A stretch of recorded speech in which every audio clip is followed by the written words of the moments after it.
All right. Hello, everybody, and welcome back to the World Forge. My name is Chris. I am one of your lovely and adorable hosts. And I'm Eric, and I'm the other lovely and adorable host over here being cute and a little late because I've got kids. Yeah, kids are fun. Right? Mine doesn't even want to go to sleep tonight. She just keeps getting up and crawling out of bed. But, parenthood, that's what it is, right?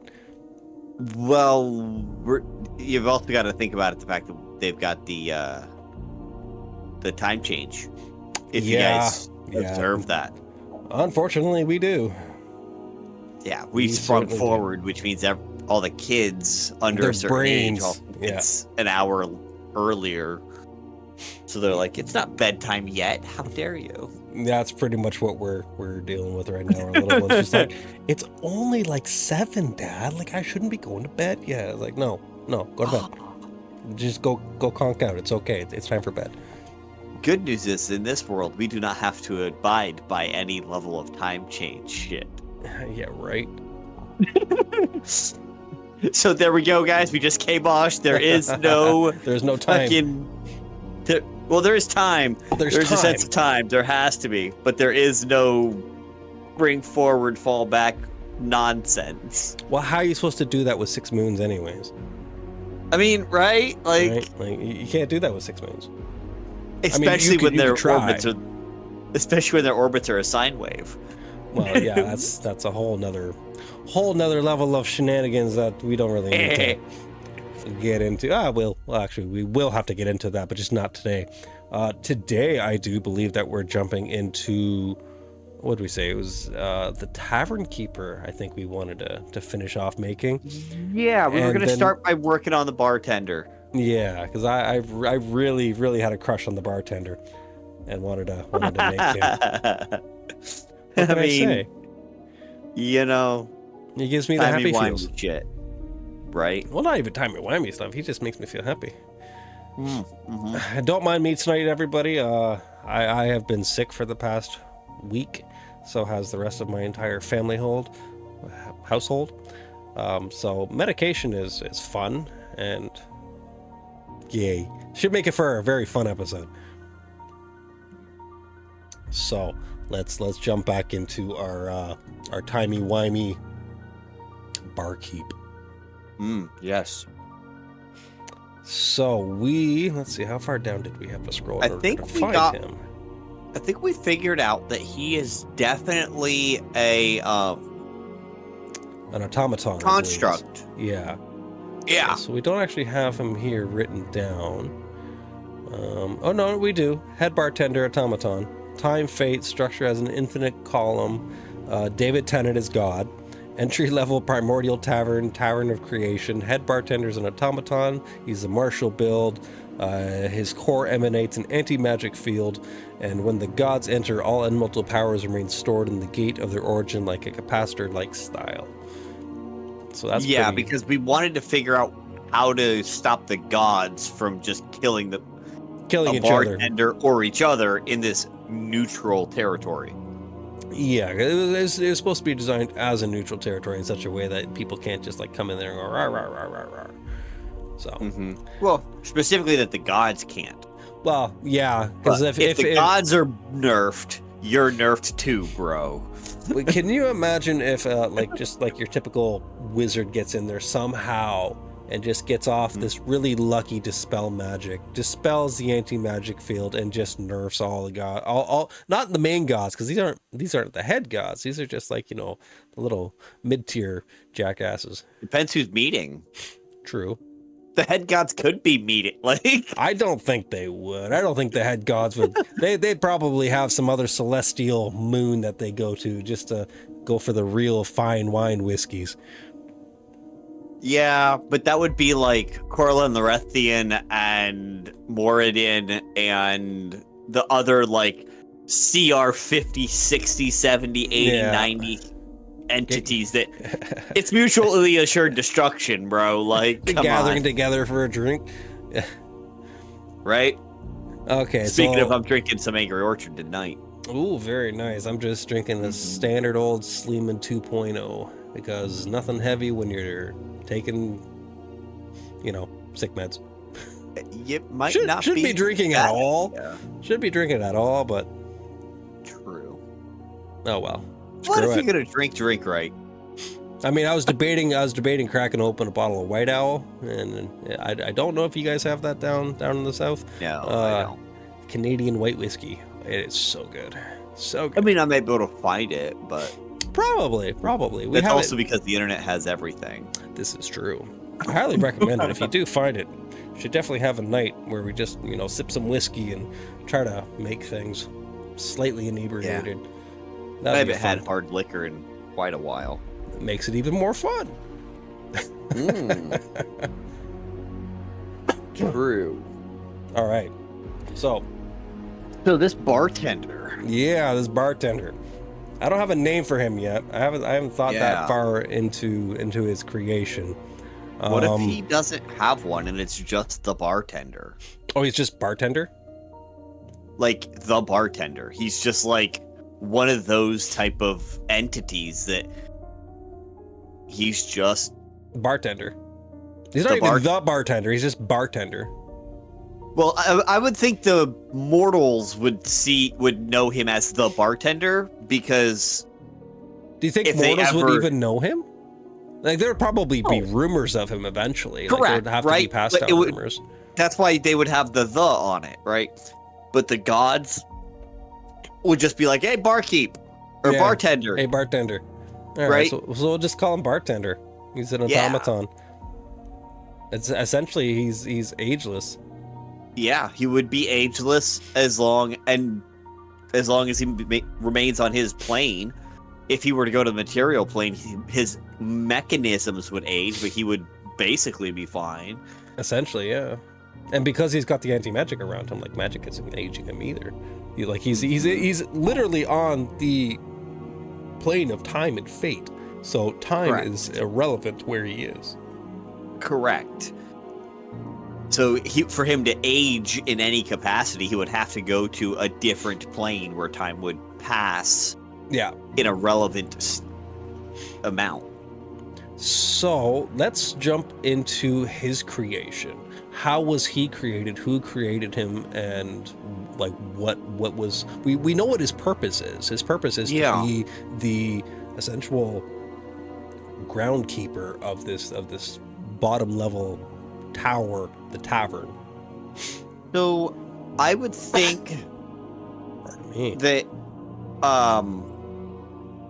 the god of the plane would have created him. The god of time and fate? Yeah. So our David Tennant-esque entity. Okay, so David that's my Tennant. first thought is David Tennant made this barkeep. Okay, so we need to come up with a more creative name for David Tennant, because obviously we can't use that. As much as I'd love it and I want to keep that in, we do have to alter that just a little bit. Maybe a play on words like oh shit, my brain isn't working today. David Tennant.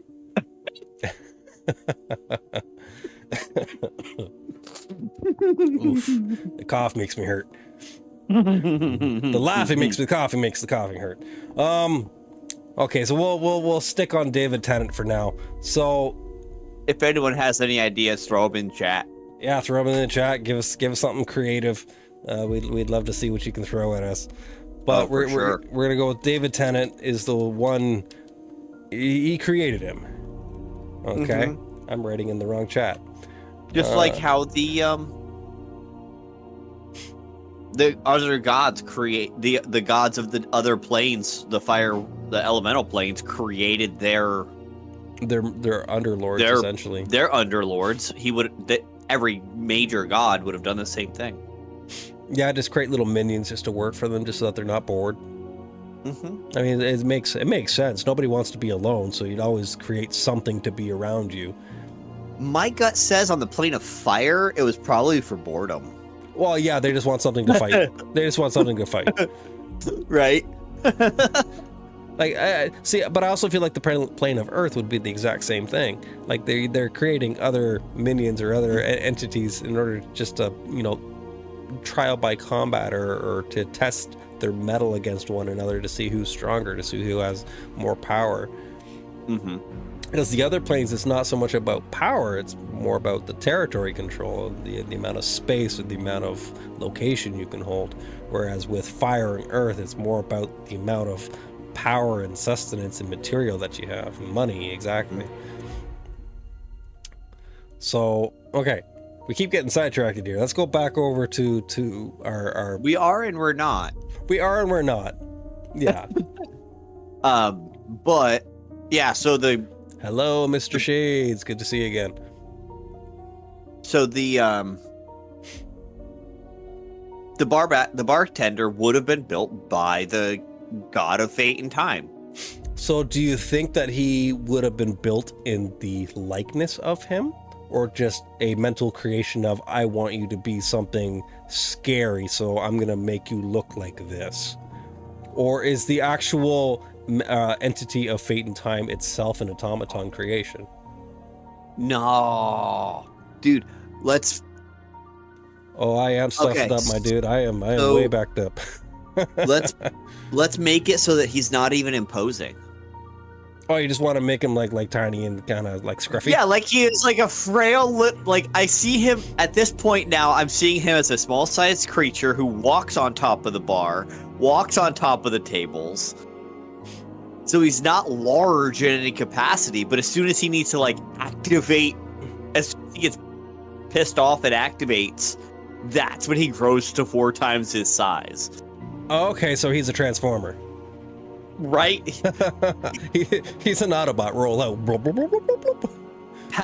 Or Path of the Giant, barbarian. Yeah. Well, the fun thing with automatons is like, just picture him like a little like MacBook, and then like when you piss him off, he just starts to unfold on himself and just like expand, and turns into like this larger MacBook that just wants to come up and eat your face. Goku's pole staff from freaking Dragon Ball. Yeah, pretty much. It's just like a little stick, and then it's it just goes, right? You can just expand out into whatever you want it to be. So depending on the situation or scenario that he's dealing with, he can just expand into that scenario or to deal with that thing.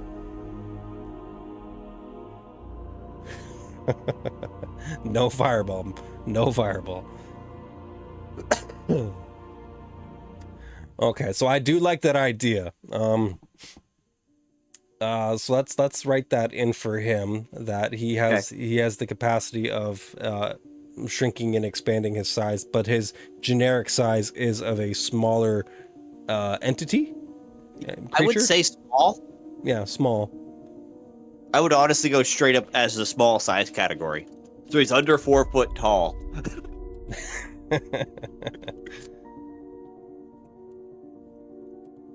English.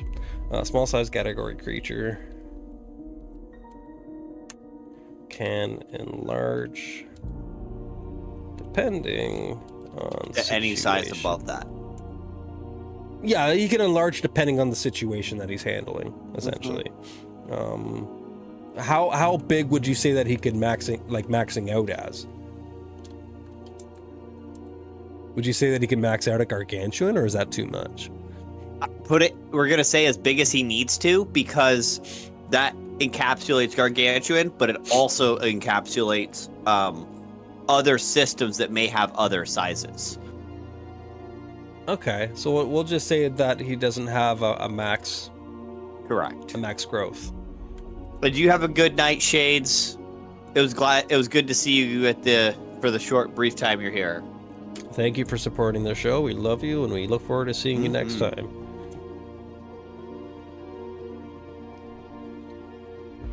Okay, so he can enlarge depending on the situation. No max growth. Correct. Forgot to add in here. Was created by the god of time and fate. Now, did we decide whether the god of time and fate created him in his likeness, or just kind of, a fun thing? I wouldn't say so. No? I like the idea. I like the idea of the god of time and fate being mechanical of nature. Like with some form of like tweaking to it, almost like a Warforged style creature.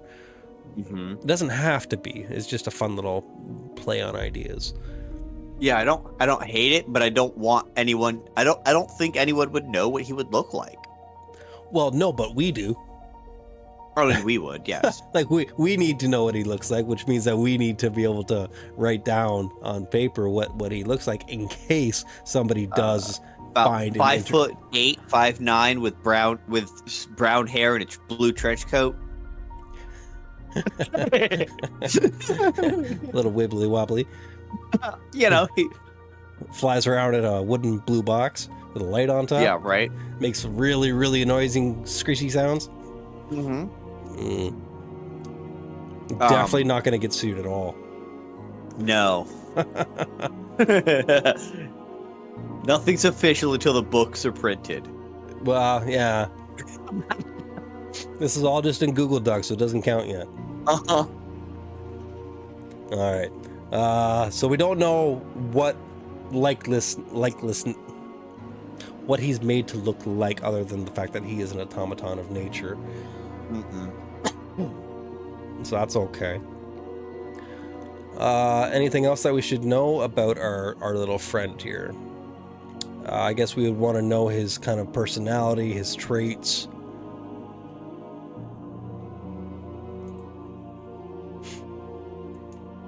Can he even speak? As an automaton, I would think that he would be able to speak. I think that because he's dealing with all the elementals, that he would have the capacity of speaking pretty much every elemental plane. But I would limit at that. I would say that he can speak the elemental planes. He can speak primordial. But he can't speak mortal. Like, he can't speak common. Yeah. No. Like, you would have no reason. He can understand every language. Yes. But he would not be able to speak it because he doesn't typically have to. Add in Draconic and Fiendish as well. For Draconic, Celestial, and Fiendish. Okay, so he can understand every language, can speak Draconic, Fiend, Celestial.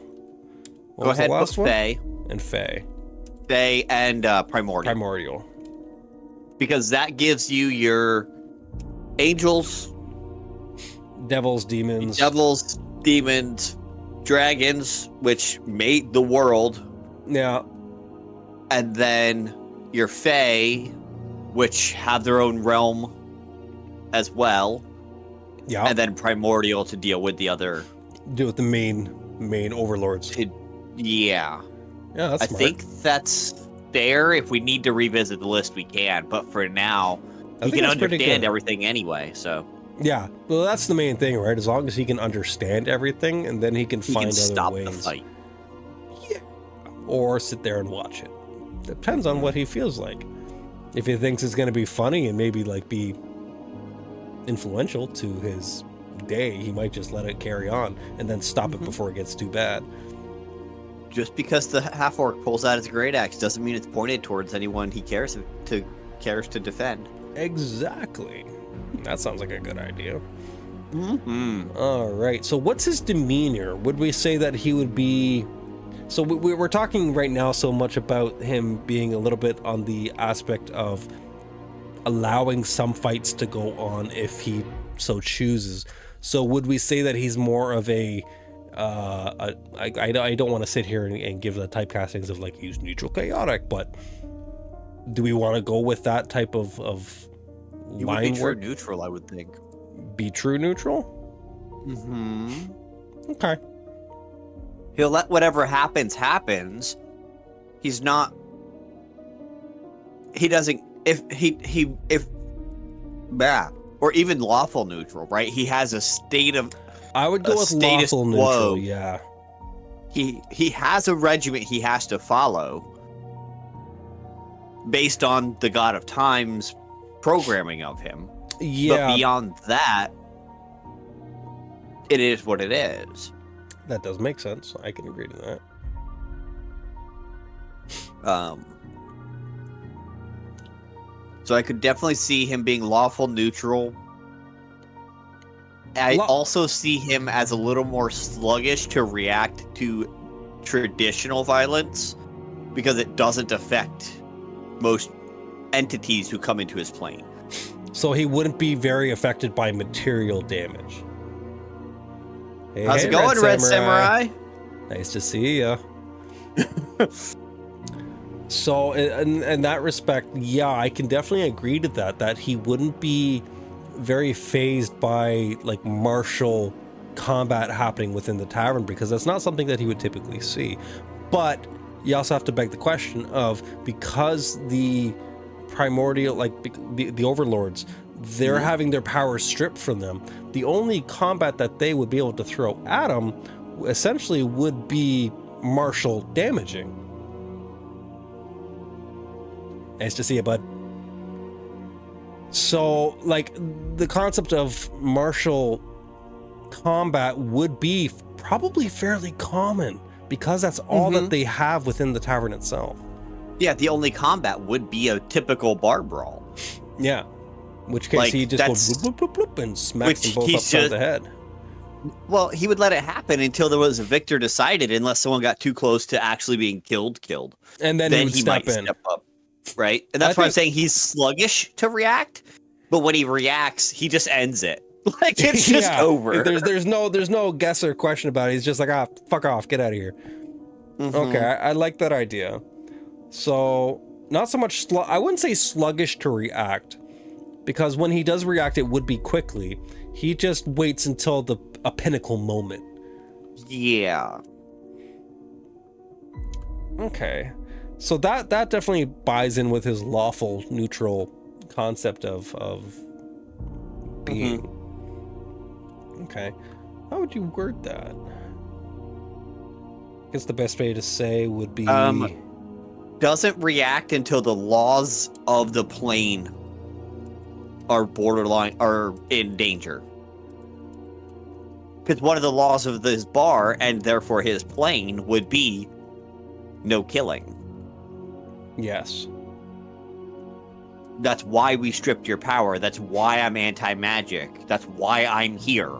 That's very true, yeah. My purpose is to not let death happen. So let's jump back over here and add that in as well.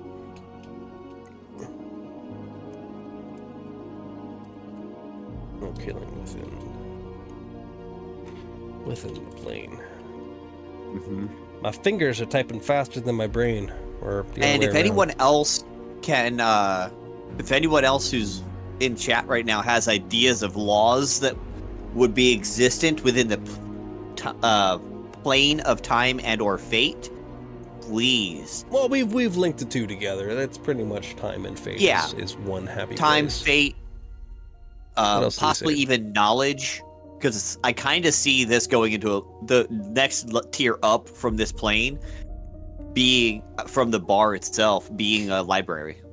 Oh, so like the tavern being the bottom tier, and then jumping up to a library, and then having another one up above it, almost like a wizard's tower. They're stacked on each other, like the inverse of the 9 hells. Yeah. I can definitely see that. That jives with my happy place. And of course, the librarians and automaton run library. I would say that pretty much the entire tower, this entire complex, would all be run solely by automatons. Yeah, because it needs to be run, well, immortal beings. But automatons are the easiest immortal beings to just create them. Yeah, and they would be the ones that are just kind of like running your base. They're like your little housemaids. One of the defenses I like that we could do for the library is a book dragon. A dragon made of the knowledge of the library. It just coalesces together and becoms its own CR. So high CR. So they do have something like that. It's in the Fizban's Treasury of Dragons, and I can't remember it off the top of my head, but I'm pretty sure it's a hive mind dragon or something of the sorts.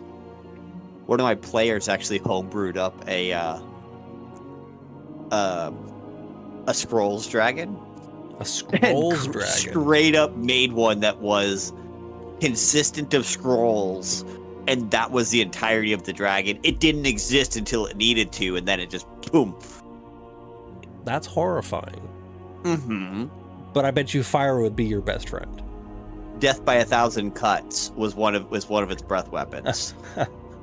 Just start shooting paper cuts out at you. God, 30 that would be a horrible way of dying. It's just paper cuts out your ass, man.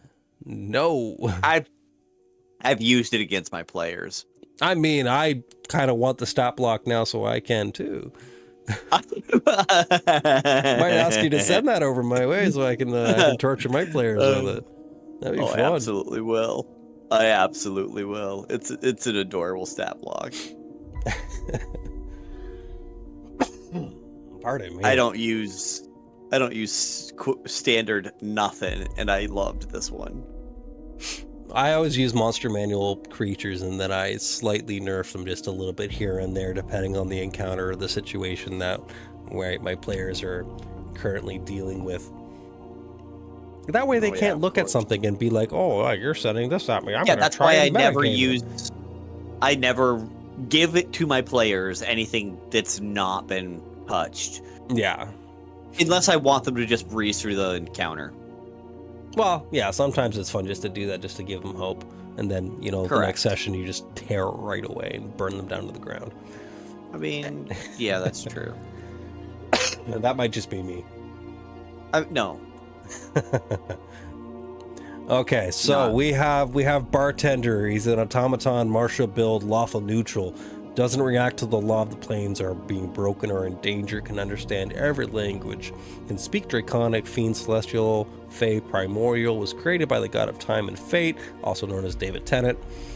Small-sized creature category. Can enlarge depending on the situation. No max growth. His core emanates an anti-magical field. That's pretty dope. Yeah. Pretty much. The only thing really left out to do would be to actually stat block him, which we can do on another day. We'll just pick a day once we have a bunch of NPCs, and we'll just do a full stat block night. Mm-hmm. So we'll stat this guy here in about a couple weeks. Oh, probably, yeah. When we get a little bit more time. So the other thing that we had on the docket today was to do the Shadow and Fey planes. Because we didn't have the core structure set for them. No, we'd done the other handful, but we hadn't done these two. Right, just to make sure. Let's double check up here. Yeah, so we have... Yeah, so we did fire, water, earth, and air. Kind of did air. Oh, that's right. We actually started breaking down the gates for water. But that's okay. We can get back into that once we finish the other two. Or do you want to go back in and finish off the gate creation of the other four? So we had the order in which the elements were allowed access to the material plane. We did. That was... Did we write that down? It's in parentheses around the name of the plane. Okay, yeah. So air was first. Air was first. Air, fire, earth, Fey, water, and then shadow went last on purpose to corrupt whatever was created. Of course, because shadow has to come in and just mess with everything, because that's what shadows are good with, hiding things and making secrets. So the air, I think, because they were first, I think we had said, due to the way atmospheric density typically works, is we were working from a lower point of origin. Yeah, we weren't going to start in the stratosphere with them. We were going to come a little bit lower in the sky for where their actual plane would start. Now, the gate itself, do we want to have it? Because there's a few ways that we could really go with this. We could make it so much that there actually is in the sky at some point in time enough cloud density that a gate can form on a collection of clouds. So you actually have an island of clouds within the sky that float around that has the main astral gate planar gate to the plane of air. I'm cool with it being on a clump of cloud. Right? Because then that shit would always move. You never know where the fuck it is. Mm-hmm. It's a wandering gate. Yeah. And then you could have the same thing in the airplane. So, in the plane of air, so that both gates are continuously moving at the same time. And the main gate on the plane of air is shifting at all times because of its location change. And that's what's causing the gate on the material plane to shift as well.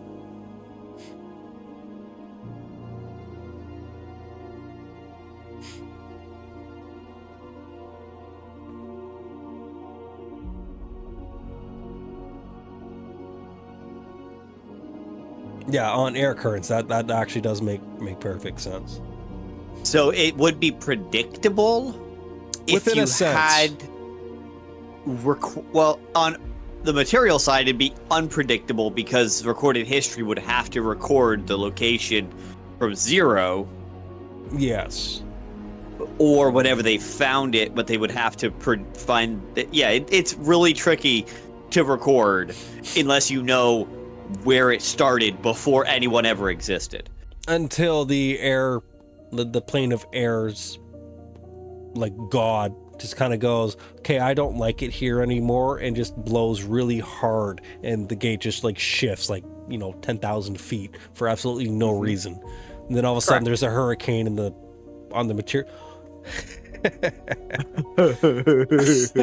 Yeah, you see where my brain just connected two things together, didn't you? Weather patterns are a pain in the ass. Yeah, that and the weather patterns are based off of the little jackass having temper tantrums on the plane of air. I would see those as more the apocalyptic size events. Yeah. Not so much the traditional weather patterns. Like, if you get a random Cat 5 hurricane that just shows up out of fucking nowhere, no tropical storm, no nothing, just instant Cat 5 or F10 tornado, that's him fucking around. That's God having that's the plane of air's God just having a tantrum because, one of his lesser gods decided to throw a fart bomb in his domain that day. Mm-hmm. And he's now just trying to find it and sift it out of his plane.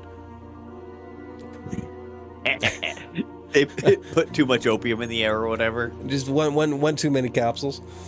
Right? It's always fun. Okay, so... Pardon me. You're good. And then fire is responsible for... his main gate is in the core. We had said, right? Well, not right in the core. Like he wouldn't be at the main core because the main core is the gravimetric. He'd be upper mantle. He'd be up the upper mantle. Yeah, so he wouldn't be straight core, but he would be a little bit higher than that, like upper mantle kind of area.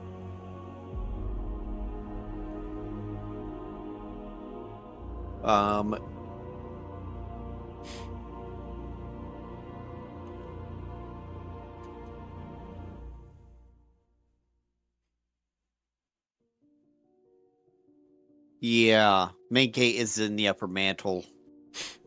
Getting to that would be such a bitch. And is the...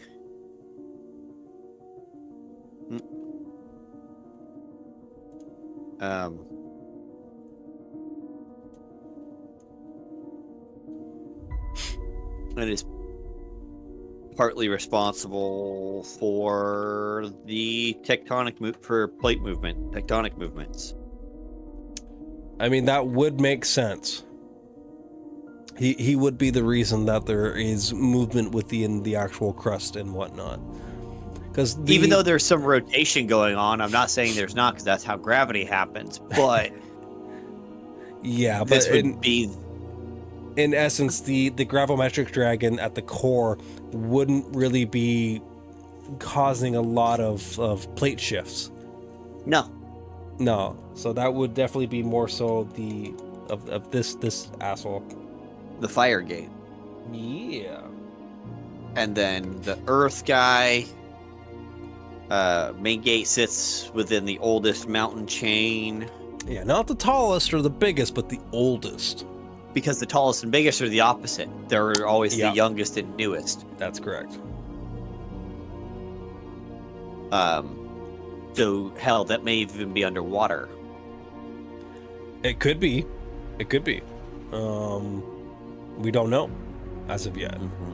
Because that could change, like, it all depends on the era that you're playing in the world itself. So in an original creation, which is what we're talking about now, like base core creation of the planet, the gate would be, at this moment in time of creation, probably the biggest mountain on the planet. On say like day one, year one of the world being created. Now that will change over 10,000 millennia of years. Correct. So say over 6 billion years to use Earth as a reference. Exactly, right? 4.6 billion years later, what have you got? A whole shit ton of change. Theoretically, it's even possible that the Earth gate, the original main gate for Earth, has moved into a not quite the oldest mountain chain, because that oldest mountain chain may have subducted due to plate tectonics. Yeah, could have completely shifted and dropped, right? But the Earth God wouldn't let that happen because he needs a way to manipulate the material plane. But he's probably the one who moved it the most.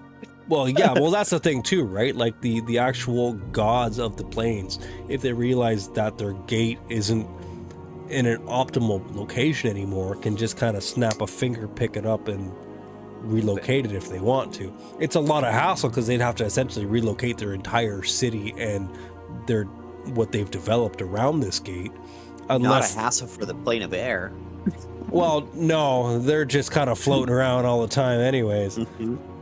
Earth would be a pain in the ass. Right? Because that's all based off of currency and quantity of gems. And actually, I feel like it would change quite a bit.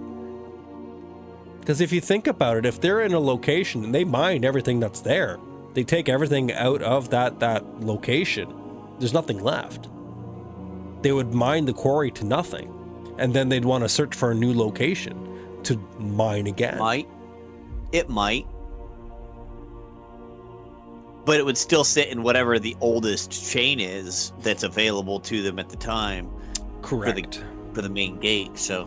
Yeah, because the head god would be going to areas and locations of the richest sources that they could pull from.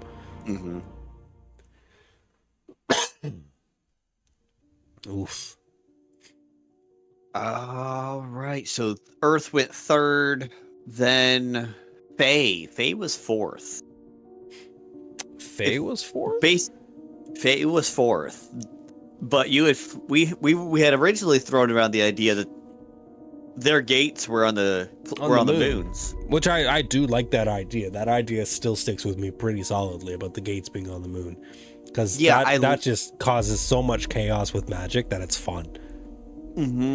So the one thing about the moon we had picked was it was the moon that contains the highest concentration of magic. Correct. Which means it's one of the moons that sits on the because we had said that the magic oriented is coming from a white hole based out of the sun from one of the dragons. Correct? It acts like a white hole coming out of the astral dragon. That's right. It's at the heart of the sun dragon, and they're sitting there fucking each other. Just two dragons banging. Basically. Oh, well, that's how the moons are made.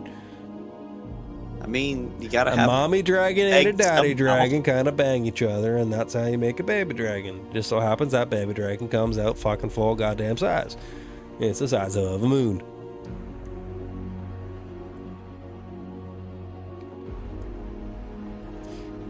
which I think that's fantastic in my books.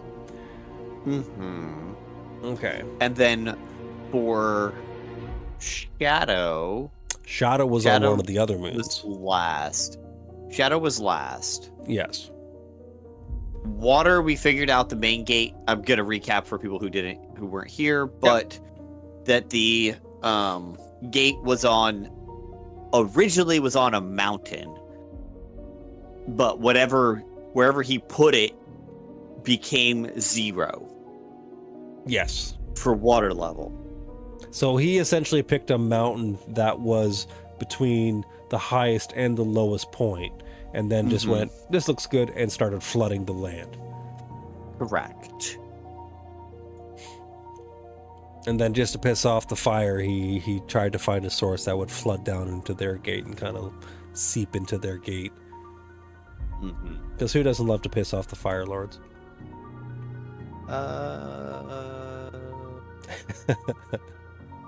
Yeah, the answer to nobody. That is everybody. Everybody does. It's just fun. I was looking to see, and it was like, astral maybe? Maybe the astral.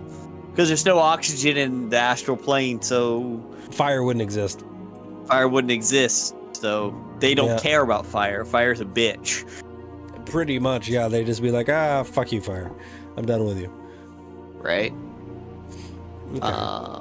And then they were on the plane. So now going into the plane of shadows or the shadow realm or whatever the name is.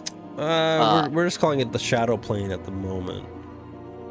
It's the uninhabitable, least magically touched of the moon. Yeah, it's the moon that gets the least magic cast upon it from the sun, is the way that we had worded it. But when it does get the magic hit upon it, that's when the gate opens and causes all the chaos. No, when it's not, when it's the magic isn't on it, it was open. Oh, because okay, the so Fae was the other way around. When the moon, because the moon's out of orbit by like a day or 2 days, and that's the days that the gate to the fairy realm is closed. Okay, yeah. So the Fae and Shadow remember were that, polar yeah. opposites. That makes sense.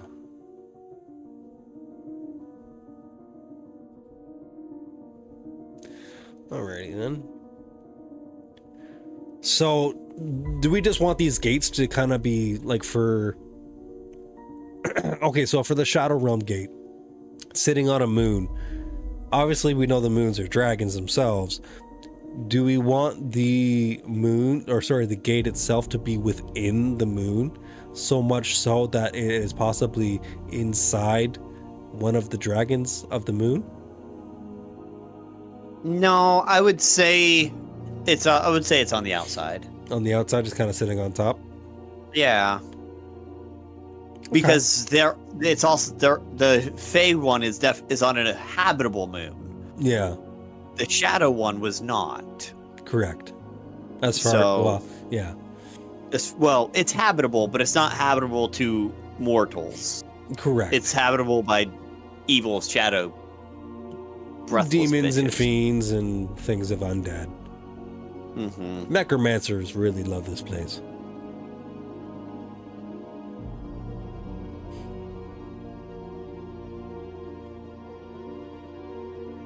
However, necromancers who breathe air can't be there, so. I mean, I'm sure they'd find a way. I mean... Life always finds a way. Lich. Well, Lich yeah. don't. You just imagine it's just a kingdom of liches living on the moon. I mean, you know... It's possible. Then all of a sudden, just 7 of them come together, combine powers, and cast crystals down to the material plane and try to take over. Right. Their entire goal is to reawaken the gravimetric dragon sitting at the core of the world, bring him back to life. Kill everybody. Yeah, why not? Sounds like a fun time. Right. Talk about needing a level 20 spell. Hello, Wish. Right. All right, so that's not too shabby. Okay. So there's all those, and their gates, and their power structure, and all of that. Yeah. Because the Shadow Realm was a fear-based economy for their lesser lords. Yeah, that's how they pulled their power, right? They was based on a pyramid scheme. How many deals you can make, and how many deals of your deals of your deals of your deals of your deals of your deals of your deals of your deals of your deals of your deals of your deals of your deals, and so on. And then the air was based off of atomic electrical charge. Yeah, that was based off of the atoms in the air. Earth was based off of Jeff Bezos. I mean, money. Oh no, we just got canceled. How much Bitcoin you've got? How much Bitcoin you have? You know. Water was based off of your water current control, and then fire based off of your BTUs and or fire output that your minions can possess. Yeah. Nice possess, but posse.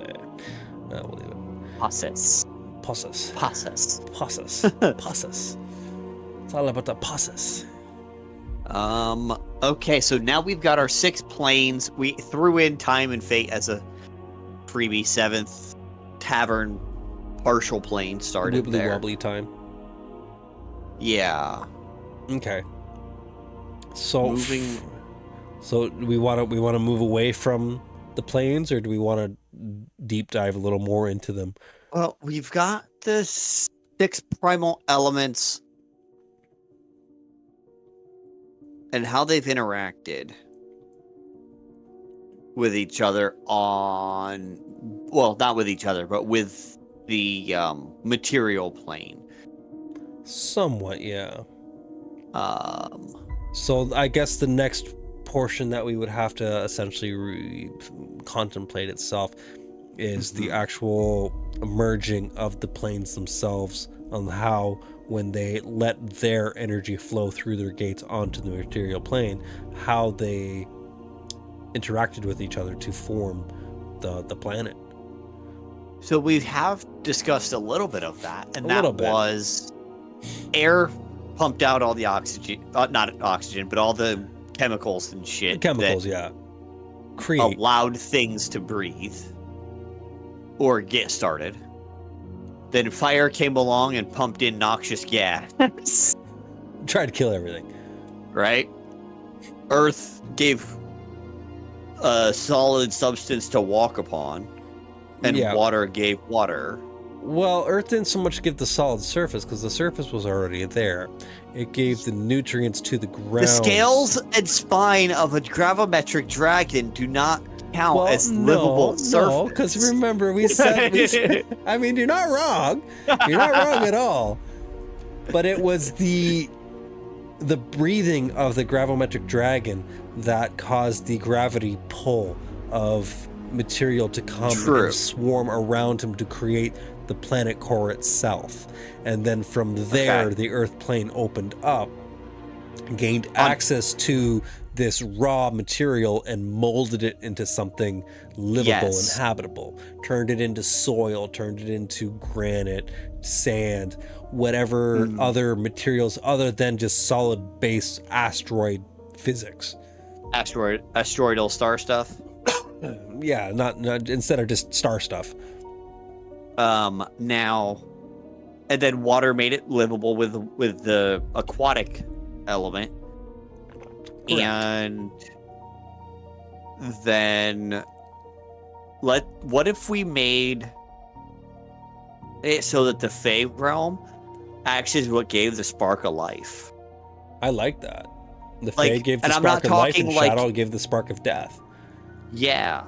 So it gives you that, but by spark of life and death, I'm talking like even more basic, not like creating the humanoids or creating any of that. I'm talking straight up the like essence of life, amino acid shit type.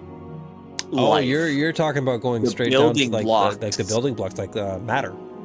Yeah, they put in the ability for photosynthesis to occur in plants. Like, there would have been no plants when earth and water mixed. There would have been no plants or anything. It just would have been dirt and rock and water. Strip away earth of all of its color, and what do you have, right? Asteroids. A blue ball with mountains, right? So essentially what you're saying is that the Fae came in and kind of went, here's some life.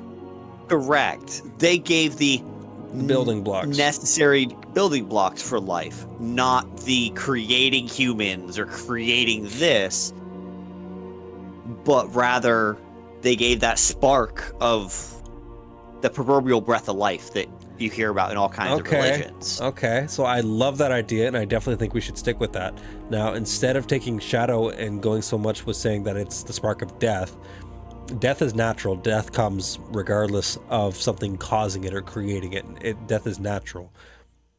Shadows could have come in and created mankind, like the first initial humanoid. Something to consume life.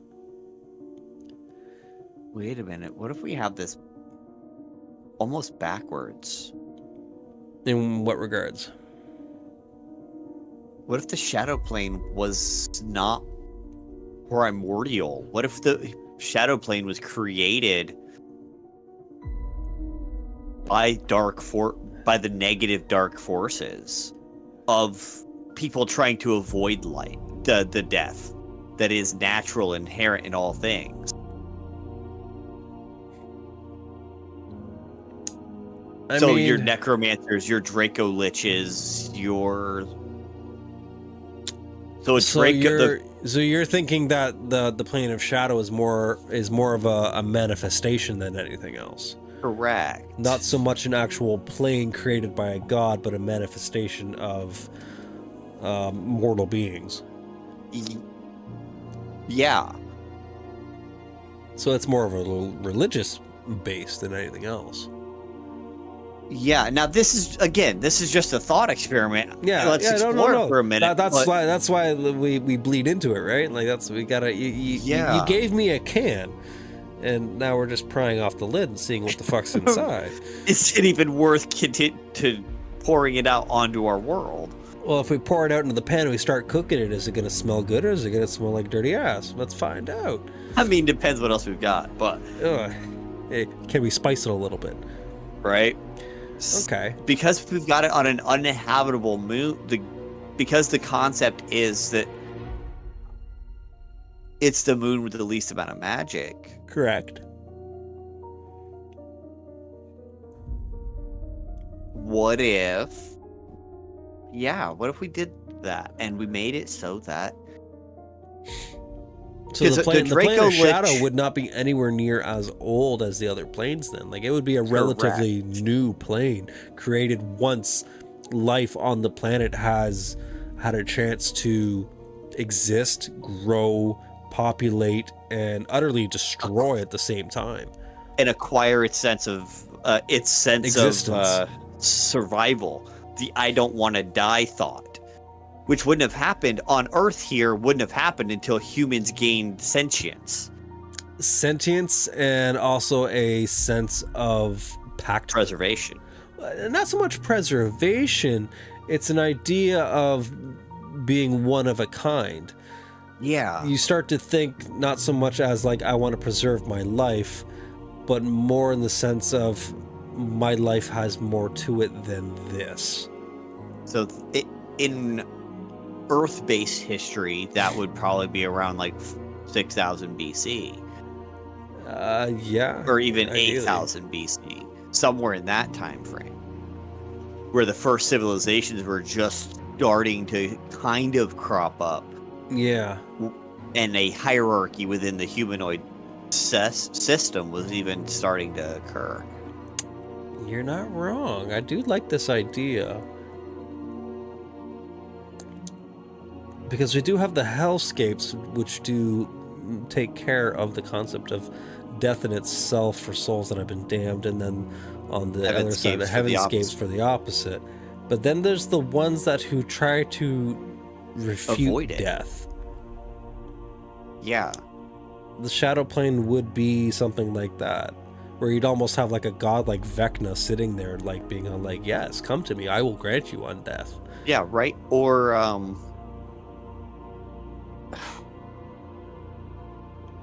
I can't remember his name. There's the Draco Lich out there that is super crazy old and immensely powerful. Essentially does the same kind of thing. I know who you're talking about. My brain is not pumping out information into it. Dalgrothoth. Yeah, I would not have thought of that. I knew who. I heard the YouTube video from Mr. Rex, so I knew who to Google, and I knew who. Where to pull it. Draco Lich, Mr. Rex. What do you get? Yeah, no, you can't argue that. But no, Dalgrothoth. I think this would be his type of plane. It does sound like it. Him, Vecna, that whole concept. Yeah. Again, I'm not against this idea of having that kind of power struggle for undying creatures, because there are a lot of things that don't want to die, that are trying to keep their life going and kind of push forward. So having the plane of shadow as that does make sense. You could even slightly tool it in such a way that the plane of shadow would have a multi-purpose in that sense, so that if we want to have it so that the plane of shadow did exist as one of the original planes with, like, say, Fae and whatnot, you could still have it as the original god of the plane of shadow did create the first mortal beings. Like, the god itself created an image of himself to be on the material plane, to consume the life of what the Fae was putting onto the planet. And then when he started to realize that wasn't working, he kind of turned gears in the later futures to try and bring those individuals back into him, to essentially make an undying army, or to have souls come back to him so that he can gain more power, more control over what he had already created. Almost like a very vicious cycle of, I make you go out, you destroy all the things that I don't want to exist, and then when you're done, I bring you back into me. Yes. Have you seen the show Legacies? I haven't, but it is on my list of things to watch. Okay, I am looking for the name of one of the creatures in it.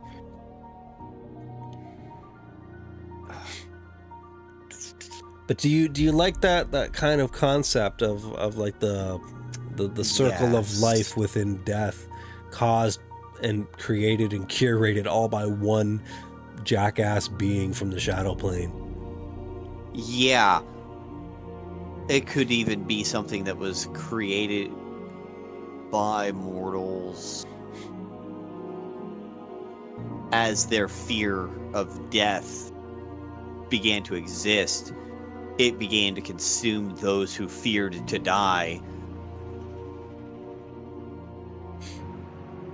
I feel like that would more so itself be like an arch-fae or an arch-shadow demon that would do something of that. Not so much an entire plane itself. True. More of an individual that would just be trying to, like, pull things to its side. It could be definitely something from the shadow plane itself that is doing that, and because like the plane itself has done whatever to be in existence, it's just kind of sitting there reaping its own reward from the creation process. Yeah.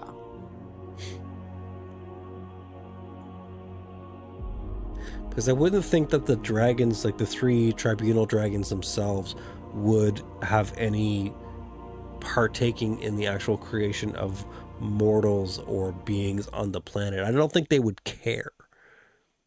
True.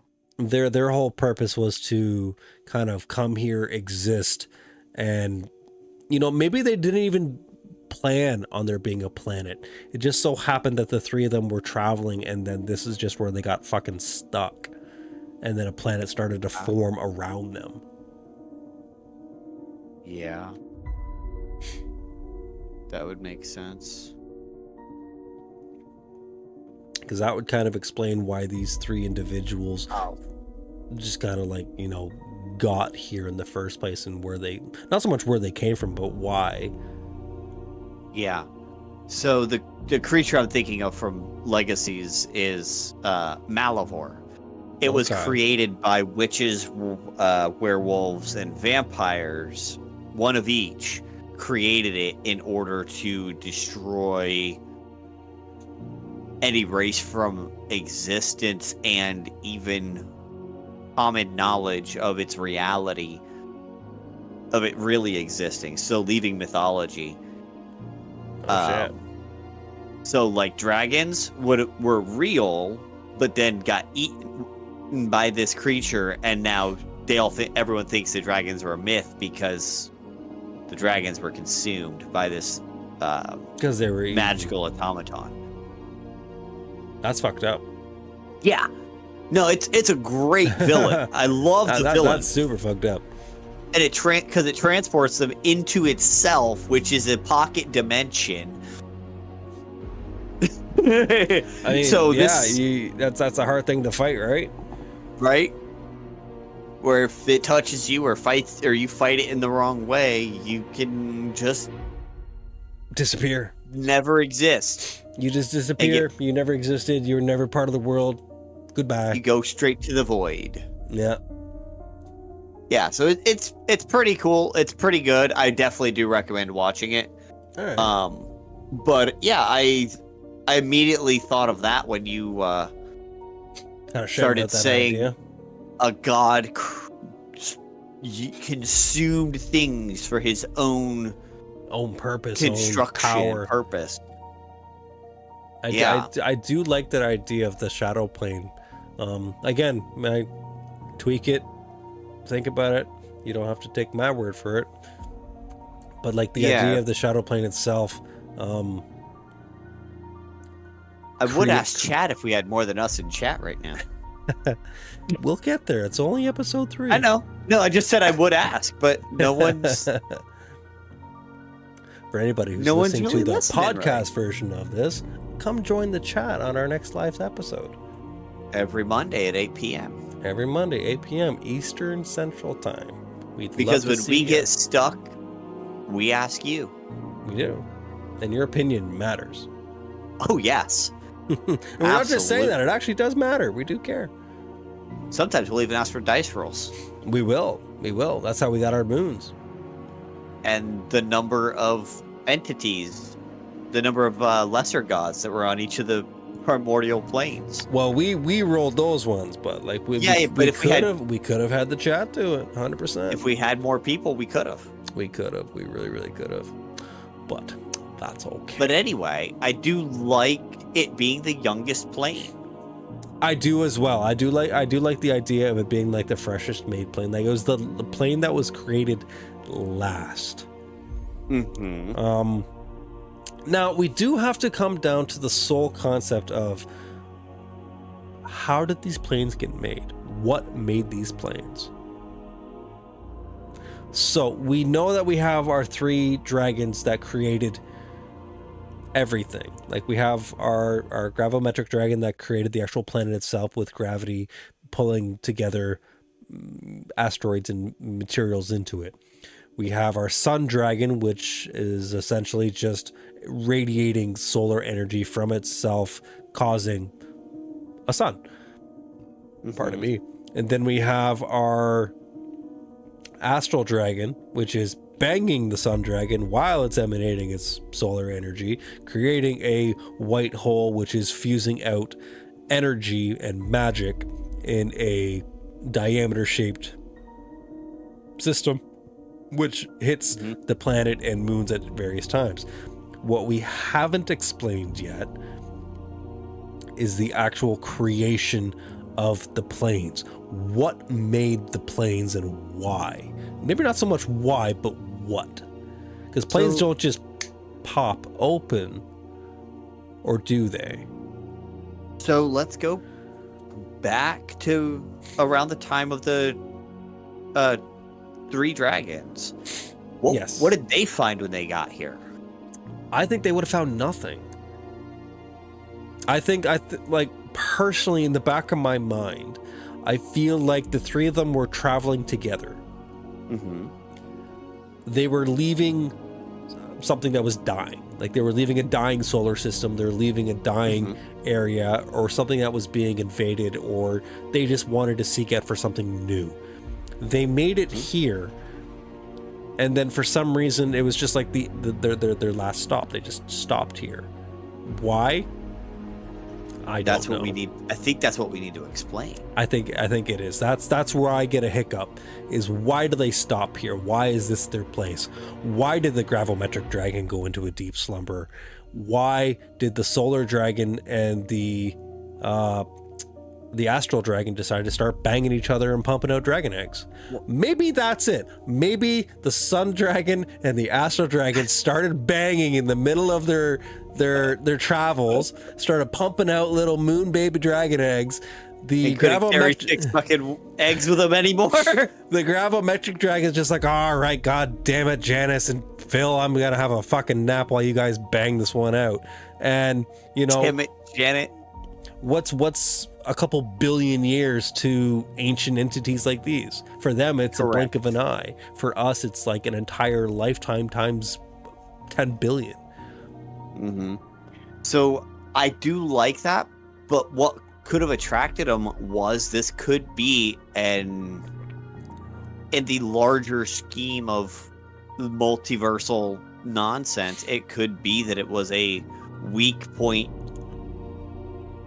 that allowed them to create a planet. Because in the universe, planets have to exist. Planets that have life have to have a purpose for why they existed. What if the only reason that there are planets anywhere that sustain life is that is a weak spot where the elemental planes can come through, can open? So do you think that the dragons would have known this to be a specific location that is strong with planar energy, and that's why they decided to start in creation here? I think that's why they had the gravimetric.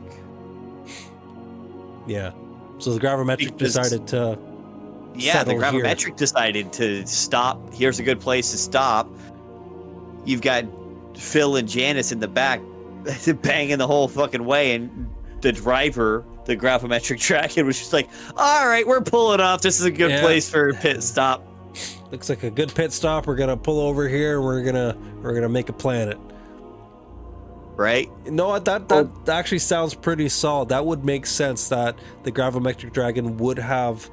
See, I don't think that the gravimetric dragon would so much have the idea that this would be a solid place. It would more so be the astral dragon that would be like, hey, Mr. Gravel, right here, good place to chill.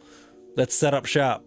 Because it would know the astral ley lines. It would understand the stars and this style of area, which is why the three of them decided to group together in the first place. Mm-hmm. Astral Dragon knows his shit. He knows the cosmos, so he knows where to go to find where the planes are the weakest that he could breach into them. Mm-hmm. Sun Dragon, because you need solar energy in order to create life.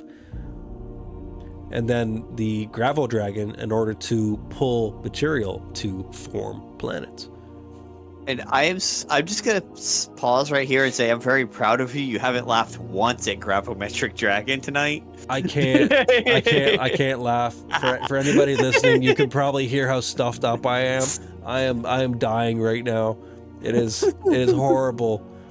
If I start laughing right now, I'm just gonna go into a coughing fit and then stop stream is happening because I won't be coming back from that. That's fair. I have almost drank three liters of water since we sat down. Very nice. It's brutal. Anyways, I like that concept of how those three dragons came in and why. Like, I like that explanation of it. It makes sense on both a dragon concept of just like, no, like they picked this location on purpose. Mm-hmm. They chose to be here. Yeah. They chose it, but why? And it's because this was a planar intersection on the astral level, on the astral level, where they could breach through with a high enough gravimetric force. Precisely. And the astral dragon had the capacity of pumping out enough magical energy to the planet to allow the gates to open. Oh my god, you could use the astral gates, or sorry, not the astral gates, the planar gates. Like, so I don't know about you, but I love the idea of elemental planes being linked to multiple worlds. Yes. So being able to go from, say, our planet, from the World Forge world, hopping into, say, the plane of fire, and then next thing you know, you're finding another gate that pulls you out into Hebridia. You could, or Arcalan. Yep. Like, or that is amazing. Or Exandria, or fucking right. Just any of them, like Faerun. Yeah, Abir Torel. Yeah, Abir like, Torel. There really has been no explanation of the planes in such a way as that they can't do that. Correct. At least as far as I know from anything that I've read. Again, correct me if Nothing I'm I've wrong. read says that you can't either. They leave it vague in a lot of ways on They leave it purpose. very vague. And I love that. For DMs to be creative. Hi, we're DMs. We're creative. We are. I mean, that's why we made an entire show about being creative and fancy. Oh, don't do that. That was a bad idea. What you get for going high pitched. Yeah, really, eh? But that would mean that the our shadow realm would not tap into the standard Shadowfell. It would not be part of the Shadowfell. It'd be its own domain. Which is why they'd probably be as pissy as they are, is because they are their own little pocket plane of hell. Or pocket plane of shadow, essentially. So not attached to other worlds, but the other 5 would easily be attachable to other worlds. They would be. Would we want to have the Fae detached, like in its own pocket, or would we just say that the Fae would still be the Fae pure at the end? I like the idea of the Fae being able to manipulate outside of just one planet structure. Okay.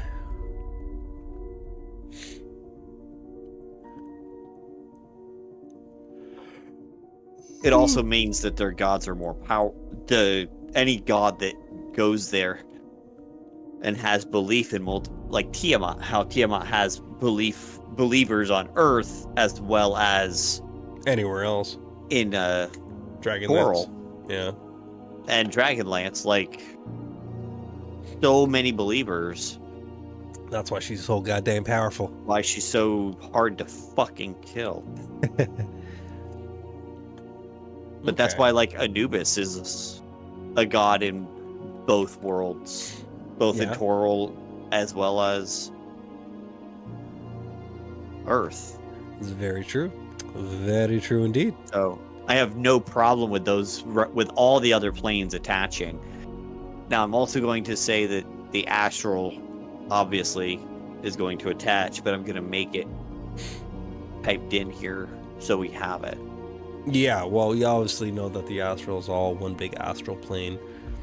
It's all kind of wibbly wobbly joined together in its own little pocket dimension of whatever. Okay, well, I do like that. Have we written in our dragon lore? I think that's one thing. The sun astral gravimetric. Yeah, and their actual reasons for I guess setting lot here. No, we did not. We only just figured that out, so we hadn't typed it yet. Okay, so let's add that into our little lore. Settled in this locale due to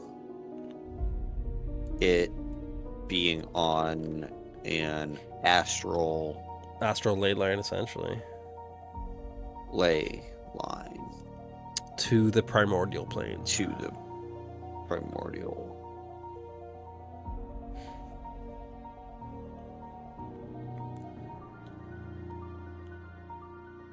I mean, that would explain why they pumped out 6 eggs. It just so happened that the Fey ley line was so far removed from the actual planet. They're just like, okay, if we have 6 eggs, it's eventually one of them's gonna line up with it. Mm-hmm. I do like that indeed.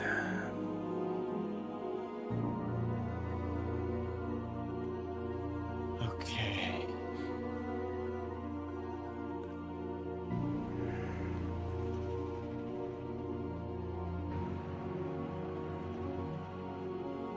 Okay, and then once the planet's attack is there, it allowed its own ley lines to exist, creating a subsection of ley.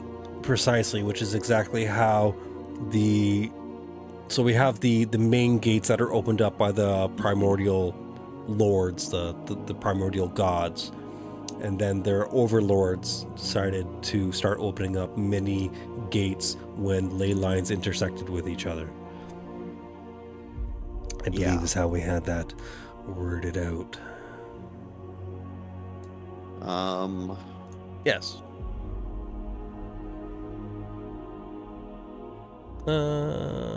So kind of.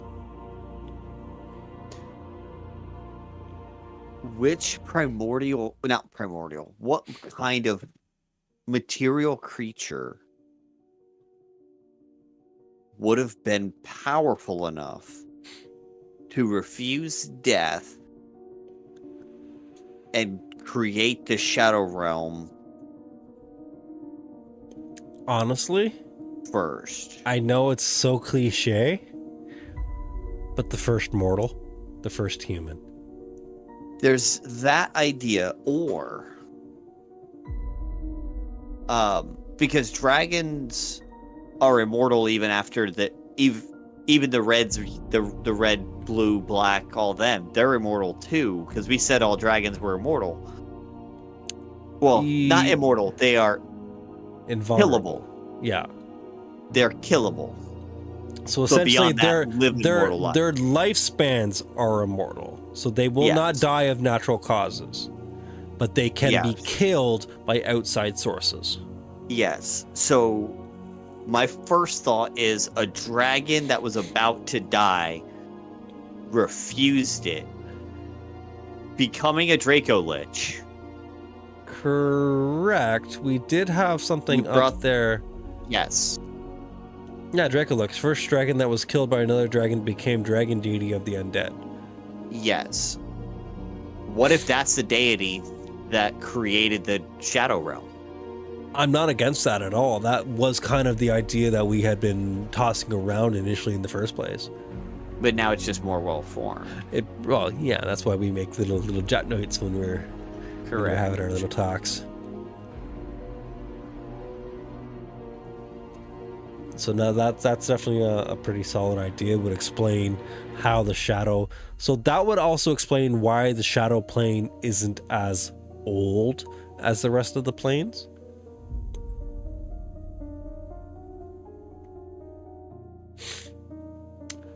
So with our knowledge now that we know that the 3 god tier dragons of original creation did build this planet with intention and structure, we could use them with the actual main creation and formation of mortal and I don't want to say human, but what's the word I'm looking for? Like demi-human? Humanoid. Humanoid, thank you. Humanoid. Humanoid individuals on the planet itself. The other idea, I like that, but to build off of that, what if instead of those 3, the chromatics, metallics, and those guys created humanoids as servants and playthings? Yeah, you could do that. In those ways, because it would explain the diversity, because there are so many humanoid mortals available to any D&D player or other RPG out there. Yeah. that it would easily be able to be explainable by an immortal dragon made humans because he thought it'd be funny to watch them freeze in the cold. I mean, yeah. A white dragon made humans because I didn't want to do stuff, so I made the humans do freeze, it. bitch. Because like you have your chromatics, you have your metallics, and you have your gem dragons. You can even go so far if you want to as to homebrew, a couple more origins of dragons if we so choose. Because there are countless amounts of dragon mythology that you could dive into if you truly Correct. wanted to. So if we want to start with the main three that are coming from even just like D&D that I know off the top of my head are chromatic, metallic, and gem. Correct. Those are the three that are in source books at the moment.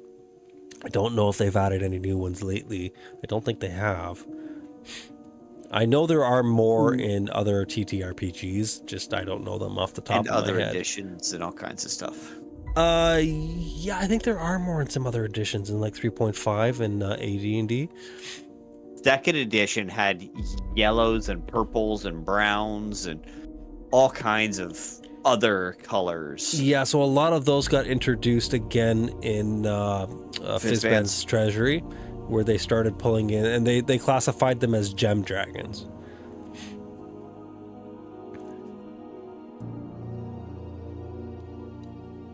Got Fizban's right here, right now. Yeah, mine's way over there on the other side of my room, and I am way too lazy at the moment to stand up and go get it. You're thinking of like the amethyst dragon and stuff like that. Yeah, precisely. Well, no, they actually straight up had the second edition had a straight up purple dragon that breathed plasma. Oh, that's fun. It also had I don't remember if it was the orange or the yellow, but it sprayed pure salt onto you, so that as soon as you tried to get this like gooey substance off of you by jumping in water, it acted like a delayed fireball. Oh, that's fun. So you go to try and clean it off of you is by oil. Yeah. But if you were to just think, as an adventurer, never running into this color before, you're just like, let me just jump in water, get this mess off of me. You just explode. Nice. So that's definitely something that we should dive in a little bit further into and that'll more so be once we start talking about the actual denizens of this planet and their creation. I'm starting to lose my voice. No, you're good. I'm actually starting to lose my voice. Oh, fun. Yeah. So we might have to cut the stream a little bit sooner than we had planned. So we're going to go ahead and cut it here. Yeah. We only have us watching right this second. Anyway, this is a little bit shorter of an episode, and we are sorry about that. Yeah. However, Chris is sick and just lost the ability to speak, which is why... Yeah. So we will dive into all of that at a later date. Yeah. Next time, let's plan up to do... let's start the heavens and the hells. Or do you want to wait till we have mortals for that? No, we can definitely jump into the heavens and the hells. Okay, then we'll plan on doing that next week. So that'll be on the 18th at 8 p.m. We will see you guys there. And I hope you feel better, Chris. I will be fresh back from GalaxyCon, so that'll be fantastic. Thank you all for joining us. Well, absolutely. Thank you guys and have a great evening. Thank you for putting up with me. Chris, go ahead and end everything. We are good to go. Have a good night, guys.